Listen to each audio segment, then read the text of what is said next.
Hello students, मैं हूं जयशंकर झा और आप देख रहे हैं Career Point Nawada by Jaishankar Jha. आज मैं आप सबों के लिए फर्स्ट शिफ्ट में जो हिंदी 50 हुआ है बीए वाले स्टूडेंट्स के लिए, बीए के जो छात्र छात्रा हैं उनका जो हिंदी 50 का एग्ज़ाम हुआ है उसका मैं उत्तर कुंजी यानी कि आंसर की लेकर आया हूं।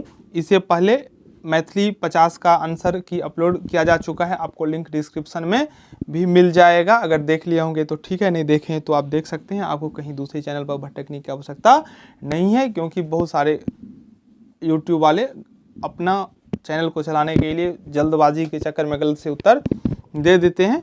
तो आपको कहीं और जाने की आवश्यकता नहीं है, हमारे साथ बने रहें और अपने आंसर को वेरीफाई करें। तो मैं आज आप लोगों को हिंदी 50 का उत्तर देने वाला हूं। चलिए तो देखते हैं क्या प्रश्न था और उसका सही उत्तर क्या होगा, आप लोग एक एक करके मिलाइए। चलिए, पहला प्रश्न जो आप लोगों को पूछा गया था वो है बृहस्पति किस रचना से संबंधित है। तो हम सभी जानते हैं जो बृहस्पति कच्छ के पिता थे और संजीवनी में इन सब का उल्लेख हुआ है, तो इसका राइट आंसर हो जाएगा एक का बी। आप लोगों को कल रात में मैं एक 50 का वीडियो अपलोड किया था, बहुत सारे क्वेश्चन उनसे हैं और उससे 2-3 वीडियो अपलोड और किए गए थे, तो सभी प्रश्न उन 3-4 वीडियो में कवर हैं। तो अगर आप लोग देखे होंगे तो आप लोगों का एग्जाम बहुत ही अच्छा हुआ होगा। दूसरा प्रश्न है देवयानी के पिता कौन थे। तो देवयानी के पिता शुक्राचार्य थे, ऑप्शन बी इसका करेक्ट है। तीसरा प्रश्न है कच्छ शुक्राचार्य के पास किस लिए आया था। तो हम सभी लोग जानते हैं संजीवनी विद्या सीखने के लिए, बी इसका उत्तर होगा। चौथा प्रश्न है संजीवनी का नायक कौन है। तो संजीवनी का जो नायक है वो कच्छ है, ऑप्शन ए में दिया हुआ है। पांचवा प्रश्न है देवयानी किस रचना की पात्रा है। तो देवयानी संजीवनी की पात्रा है, ये शुक्राचार्य की बेटी है। चलिए देखते हैं छठा प्रश्न का सही उत्तर। छठा प्रश्न है कच्छ किस रचना का पात्र है। तो कच्छ संजीवनी का पात्र है, ए होगा छौका। लगातार एक ही पार्ट से क्वेश्चन उठा के दे दिया है, क्वेश्चन का कोई स्तर होता नहीं है, कुछ भी दे देता है यूनिवर्सिटी, पता नहीं क्या सोचता है। चलिए देखते हैं सातवां है आरसी प्रसाद सिंह की रचना है। तो आरसी प्रसाद सिंह की रचना संजीवनी है, ऑप्शन ए इसका राइट आंसर होगा। आठवां प्रश्न है आरसी प्रसाद सिंह का जन्म कब हुआ था। तो आरसी प्रसाद सिंह का जन्म 19 अगस्त 1911 ईस्वी को हुआ है, ऑप्शन ए इसका राइट आंसर है। नौवां प्रश्न है जीवन और यौवन का कवि किसे कहा गया है। तो जीवन और यौवन का कवि आरसी प्रसाद सिंह को कहा गया है, ऑप्शन सी इसका सही होगा। 10वां प्रश्न है आरसी प्रसाद सिंह की मृत्यु कब हुई, किस वर्ष हुई। तो आरसी प्रसाद सिंह की मृत्यु जो है वो 1996 ईस्वी में हुआ, ऑप्शन बी में दिया हुआ है, जो कि सही उत्तर होगा। 11वां प्रश्न है आरसी प्रसाद सिंह का जन्म स्थान है। तो आरसी प्रसाद सिंह का जन्म स्थान समस्तीपुर है, ऑप्शन बी इसका सही होगा। 12वां प्रश्न है पाषाणी का प्रकाशन वर्ष है। तो पाषाणी का प्रकाशन वर्ष होगा 2008। इस प्रश्न का उत्तर हो जाएगा ए, 2008 में पाषाणी का प्रकाशन हुआ था। 13वां प्रश्न है जानकी वल्लभ शास्त्री का जन्म कहाँ हुआ था। तो जानकी वल्लभ शास्त्री का जन्म गया में हुआ है, ऑप्शन बी इसका राइट आंसर होगा। 14वां प्रश्न है भारत भारती पुरस्कार से सम्मानित कवि हैं। तो भारत भारती पुरस्कार से सम्मानित कवि जो हैं ये हो जाएगा जानकी वल्लभ शास्त्री, ऑप्शन बी इसका राइट आंसर होगा। 15वां प्रश्न है जानकी वल्लभ शास्त्री का जन्म कब हुआ था। तो जानकी वल्लभ शास्त्री का जन्म 5 फरवरी 1916 को।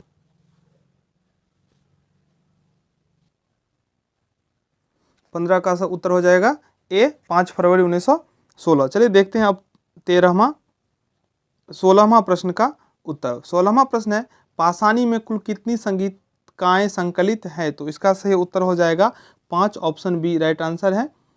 17वां प्रश्न है भागीरथ किस रचना की पात्रा है। भागीरथ किस रचना की पात्रा है। तो भागीरथ गंगावतरण के पात्र हैं, तो इसमें से कहीं दिया नहीं, इसलिए इसका सही उत्तर हो जाएगा इनमें से कोई नहीं। 18वां प्रश्न है गौतम किस रचना का पात्र है। तो गौतम पाषाणी का पात्र है। मेरे द्वारा दिए गए आंसर 100% ट्रू है, कोई भी प्रश्न में किसी भी प्रकार की डाउट नहीं है।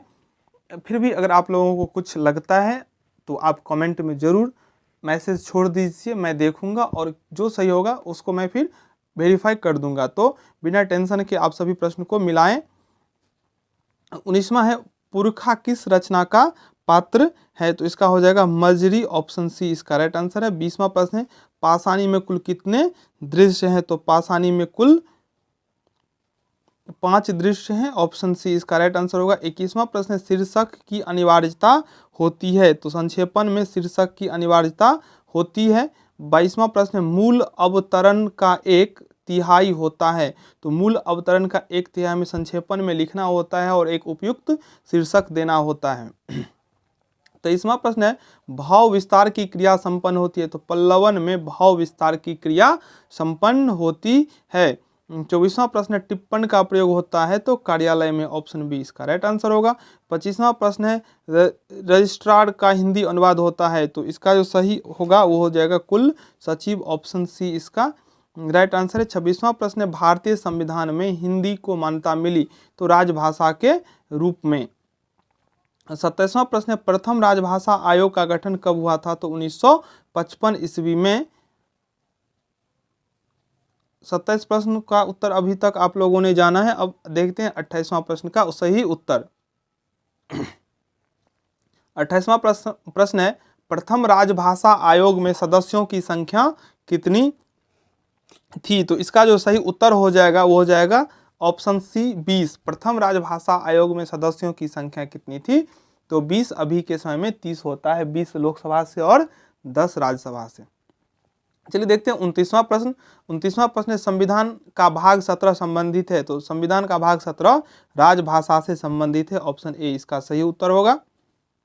30वां प्रश्न है हिंदी भाषा का प्रचलन है, तो हिंदी भाषा भारत में संपर्क भाषा के रूप में प्रयोग किया जाता है, 30 का ए हो जाएगा। सभी के सभी आंसर राइट है। अभी तक आपने अगर चैनल को सब्सक्राइब नहीं किया है तो चैनल को सब्सक्राइब करके बेल आइकन को प्रेस कर दें। आप लोगों के लिए जो थर्ड पार्ट का एग्जाम होगा उसका भी इम्पोर्टेंट क्वेश्चन लाऊंगा, वो थोड़ा पहले से ही अपलोड होगा चैनल पे, तो आप हमारे साथ बने रहें और अच्छा से अच्छा प्रिपरेशन करें। चलिए देखते हैं हम 31वां प्रश्न का सही उत्तर। 31वां प्रश्न है हिंदी दिवस कब मनाया जाता है, तो हिंदी दिवस 14 सितंबर को मनाया जाता है। हिंदी दिवस 14 सितंबर को मनाया जाता है, 31 का सी उत्तर होगा। 32वां प्रश्न है संविधान के किस अनुच्छेद में राजभाषा हिंदी को मान्यता दी गई है, तो इसका सही उत्तर हो जाएगा 343, ऑप्शन ए। 33वां प्रश्न है संविधान के अष्टम अनुसूची में कितनी भाषाएं स्वीकृत है, तो अष्टम अनुसूची में 22 भाषाएं स्वीकृत है, ऑप्शन ए इसका सही उत्तर होगा। अब देखते हैं चलिए 34वां प्रश्न। 34वां प्रश्न है संविधान में हिंदी को संघ की राजभाषा के रूप में मान्यता कब मिली, तो 14 सितंबर 1949 ईस्वी को, ऑप्शन बी राइट आंसर है। 35वां प्रश्न है संक्षिप्तता का गुण अपेक्षित है, तो संक्षेपण में संक्षिप्तता का गुण होता है, इसीलिए 35 का सही उत्तर हो जाएगा सी। 36वां प्रश्न है अकाउंटेंट का हिंदी अनुवाद होता है, अकाउंटेंट का हिंदी अनुवाद होता है लेखापाल, ऑप्शन बी करेक्ट है। 40वां प्रश्न है अपेंडिक्स का हिंदी अनुवाद है, अपेंडिक्स का हिंदी अनुवाद होता है परिशिष्ट यानी कि ऑप्शन ए। चलिए देखते हैं अब 41वां प्रश्न। 41वां प्रश्न है आसमान सिर पर उठाना मुहावरे का अर्थ, तो आसमान सिर पर उठाना मुहावरा का अर्थ होगा, ऑप्शन दिया हुआ है ए आसमान की ओर देखना। तो मैंने बताया था जो अगर इससे अगर डायरेक्ट किसी में ऑप्शन होगा वो उसका आंसर नहीं होगा, तो इस हिसाब से ए भी नहीं होगा, बी भी नहीं होगा, तो इसका आंसर हो जाएगा सी खूब हो हल्ला मचाना। 37 38 का आंसर छूट गया, 37 38 39 का। तो देखते हैं क्वेश्चन कहाँ पे, उसका भी उत्तर मैं आप लोगों को बता देता हूँ। 37वां प्रश्न एब्स्ट्रैक्ट का हिंदी अनुवाद है, तो एब्स्ट्रैक्ट का हिंदी अनुवाद होता है सार, ऑप्शन ए इसका करेक्ट आंसर होगा। 38वां प्रश्न है एडवाइस का हिंदी अनुवाद, तो एडवाइस का हिंदी अनुवाद सलाह और परामर्श दोनों होता है, इसीलिए इसका सही उत्तर हो जाएगा ऑप्शन सी उपर्युक्त, सभी उपर्युक्त यानी कि ऊपर के दोनों सही है। 39वां प्रश्न है एक्ट का हिंदी अनुवाद, तो एक्ट का हिंदी अनुवाद होता है अधिनियम, ऑप्शन बी इसका राइट आंसर है। चलिए देखते हैं अब अगला प्रश्न। अपेंडिक्स का हिंदी जान चुके हैं, परिशिष्ट होता है, तो ऑप्शन ए होगा। 41 का आसमान गिरना का हो जाएगा खूब हो हल्ला मचाना, सी। 42वां प्रश्न है आकाश कुसुम मुहावरा का अर्थ, आकाश कुसुम मुहावरा का अर्थ हो जाएगा अनहोनी बात। आकाश कुसुम का मुहावरा जो है उसका अर्थ हो जाएगा अनहोनी बात, ऑप्शन ए करेक्ट है। चलिए देखते हैं 43वां प्रश्न। 43वां प्रश्न आंखों में धूल झोंकना यानी कि धोखा देना, ऑप्शन सी करेक्ट है। 44वां प्रश्न है आग में कूदना, यानी कि जानबूझकर गलती करना, जान जोखिम में डालना, ऑप्शन सी हो जाएगा 44 का। चलिए देखते हैं अब 45वां प्रश्न। 45वां प्रश्न है मुट्ठी गर्म करना। मुट्ठी गर्म करना मतलब घूस लेना, ऑप्शन बी राइट आंसर होगा। सभी उत्तर सही है, आप आराम से मिला सकते हैं, कहीं कोई शंका की बात नहीं है। आप लोगों को अगर किसी भी क्वेश्चन में कोई डाउट होता है तो आप एक मैसेज कमेंट बॉक्स में जरूर छोड़ें। 40वां प्रश्न है अनादर का, तो अनादर का अर्थ होता है तिरस्कार, अवज्ञा, अवहेलना, तीनों सही, इसलिए इसका राइट आंसर हो जाएगा उपर्युक्त सभी। 47वां प्रश्न है असीम का पर्यायवाची है, तो असीम का पर्यायवाची हो जाएगा अपरिमित, यानी कि 47 का ए ऑप्शन जो है वो सही होगा।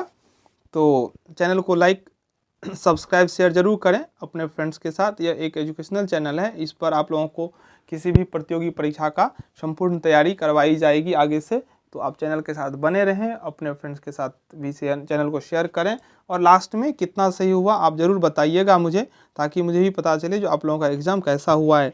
48वां प्रश्न है जिसका कभी अंत न हो, तो बहुत आसान है, जिसका कोई अंत न हो वो अनंत होता है, ऑप्शन सी इसका राइट आंसर हो जाएगा। 49वां प्रश्न है जो कभी न मरे, जो कभी मरे नहीं वो अमर होता है, ऑप्शन बी इसका करेक्ट आंसर है। 50वां प्रश्न है अंध्र का तद्भव, तो अंध्र का तद्भव अर्घ यही होगा, उतना क्लियर दिख नहीं रहा फिर भी इसका लगता है बी ही होगा, अंध्र का जो है बी अर्घ। तो इस प्रकार आपके आज के हुए एग्जाम का आंसर 50 का 50 मैं दे दिया हूँ 50। अब आप बताइए 50 में से आपको कितना मिला। तो आप लोग का एग्ज़ाम कंप्लीट हो गया है, हिंदी और मैथिली का। हिंदी का भी और मैथिली का भी अपलोड है, वहाँ से आप देख सकते हैं, आंसर मिला सकते हैं और बताइएगा जो कैसा रहा आपका एग्ज़ाम। चलिए अभी के लिए मैं आप सबसे विदा लेता हूँ, थैंक यू।